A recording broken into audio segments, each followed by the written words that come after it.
Hello and welcome to the workshop update for July. This is for my subscribers to my newsletter on my website at www.strawbite.com, and as I'm making new videos for YouTube at the moment, I'll also be posting this on the community tab on YouTube for the 11,400 subscribers I have there to learn about what's been going on lately in the workshop, and also to find out what will be coming up for them in the coming weeks and months. So this is my home office. It's where I edit videos, design products, run my print farm, and also spend 7 to 8 hours a day in my professional life, which we'll talk about in a moment. This is largely unscripted, but I have some notes that I'll be referring to as we go along, so you see me looking down. It's just to sort of make sure that I'm not losing my place.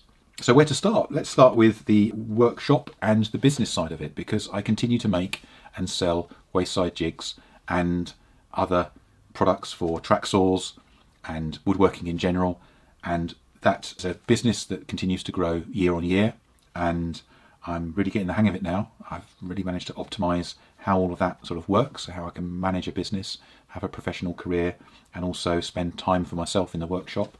You know, I continue to have a professional life as a risk management director for technology risk in the clean energy sector. Since COVID times, honestly, risk management has now suddenly become an incredibly serious aspect of business life. Companies are increasingly investing in better risk management practices, and they are valuing people like me that have years of experience in this space. So I've seen a huge uptick in interest in the skills that I've got in that area. At the same time, I was expecting to be stepping back into the workshop and to be focusing on maybe building that out as more of a business in terms of making cabinets and furniture items for sale. That really hasn't happened, and the other thing that's really been impacted by this is the fact that I've not really been able to spend as much time as I hoped in being able to develop and produce YouTube videos. That said, I have managed to do 4 videos in 2 years, all of which have been successful. I've been really pleased by how the audience, all of you, have responded to new content from me. It has given me a little bit of a kick and push to produce more.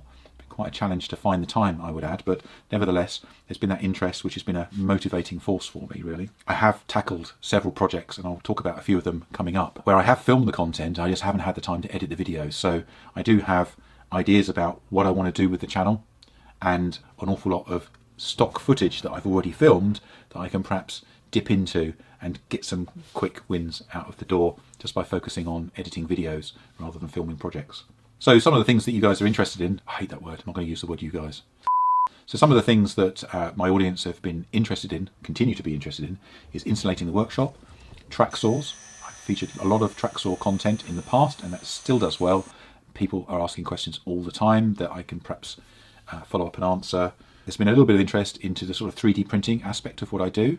I've been doing it professionally now for 7 years. I've got to the level now where actually the stuff that I make is pretty good, and I'm making it for Strawbite and also other organisations or other companies as well from time to time, and that's been an interesting journey. But I want to tackle that in the right way for the audience, really. So I don't want to get stuck with just showing you a 3D printer and how it works. I want to try and find a way of talking about 3D printing in a way that is engaging for an audience which is predominantly interested in woodworking. And then, general woodworking techniques come up a lot. I have some pain points. I hate making drawers. We'll come on to what I'm going to be featuring on the channel soon, but about that. But I hate making drawers, and I have been on a mission to try and make drawer making a lot more enjoyable for me. And the flip side to that is that I actually do enjoy finishing. I love sanding, I love applying finish, and I've got to the point now whereby my approach to finishing is both simple and effective, and that's another area that I've kind of wanted to dip into.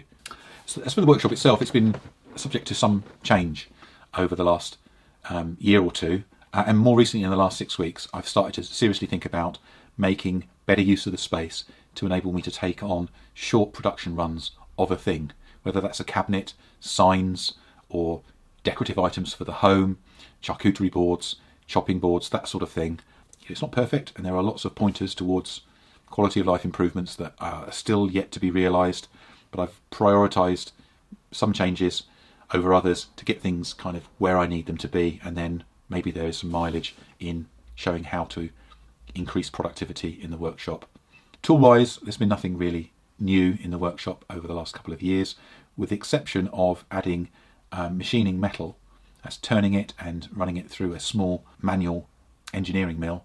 You know, that's been perhaps the single biggest capability change. What was the other thing? Oh, I know.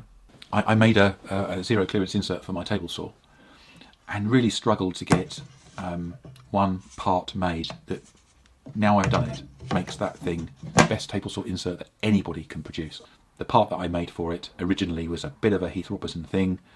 The mill that I then acquired allowed me to make something that just made that project really quite professional. And I'm not talking about something that actually, as it turns out, you couldn't do for yourself in your workshop with just a router table. So again, this is about adding a capability that I don't have into the workshop in order for me to produce projects that get the result that I want. So what's coming up? So I'm currently finishing a video about my outdoor workbench. I built it 4 years ago and filmed all of the construction steps back then. It's been 4 years, it's weathered outside of the 4 years, survived, needs a little bit of refurbishment to bring it back to its best. And I've got this kind of video idea that sort of interleaves building and refurbishing it into one. And there's an opportunity there to explore a new tool that I've bought from Mercer that has made refurbishing that bench an absolute breeze, and has caused me to take my belt sander and throw it in the bin. At the same time, I'm looking to film and release on the same day an everyday carry video. As a maker, I have tools on me all the time. I walk around with a small tape measure everywhere I go, and also I'm doing a lot of stuff in other people's houses too. I've got a little kit that I grab and take with me to that, and then of course I've got all of the things that I grab as I'm entering the workshop, mostly PPE, eyewear, hearing protection, stuff to keep dirt off me, and so on. I've invested recently in the Bench Dogs Ultra MFT. That came last October. I've had it for 6 months. I've got some thoughts about that I'll share as part of a review of that product. I've made several quality of life improvements to my router table.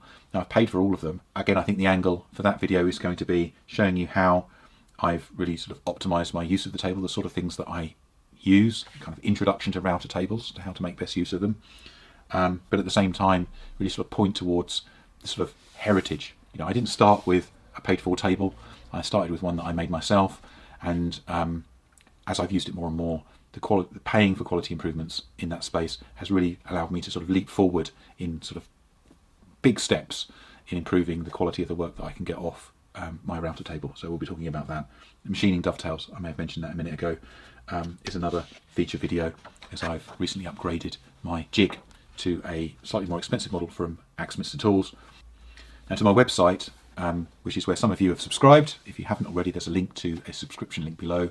That's how you're going to learn about what's happening in the workshop first. But on the website, I really want to sort of focus on developing more content that aligns with the videos that I've already put out and the videos that I'm making at the moment. So things like fact sheets, digital plans, and various other assets that you can go and get on the website. If a video, for example, has shown for entertainment purposes the construction of something like my pergola in a coming video, some of the sort of in-depth techniques that I use, perhaps I will cover in more detail on the website, just to sort of keep some of the learning stuff in detail away from the YouTube algorithm, which doesn't really take educational videos and give them the best run for their money on their platform. So I want to try and do sort of more of a blended approach. So that's one aspect of it. So the website will see a lot more content added to it over the next few weeks. And then coupled with that, I'll be launching a digital product store on the website as well. That enables me to get some of the tools, so some of the jigs and techniques and plans. I enjoy making those jigs for myself. You may well have the means to be able to make them for yourself. I'm just trying to sort of connect the dots now and to provide a route by which things that you see me use on screen can be kind of downloaded and basically in your hands far quicker than I can make them, stick them in an envelope and post them to you. So expect that as a change coming up. And that's kind of it. That's all I had on my list really to talk about. So I hope this has been of interest to you. If it has, then find a way of getting a comment to me. If you're on my website, you'll see a way of doing that. If you are watching on YouTube, then clearly giving me the thumbs up or thumbs down and leaving a comment will be a great way of doing that as well. So that's it for July. So cheerio for now, and enjoy your month of making.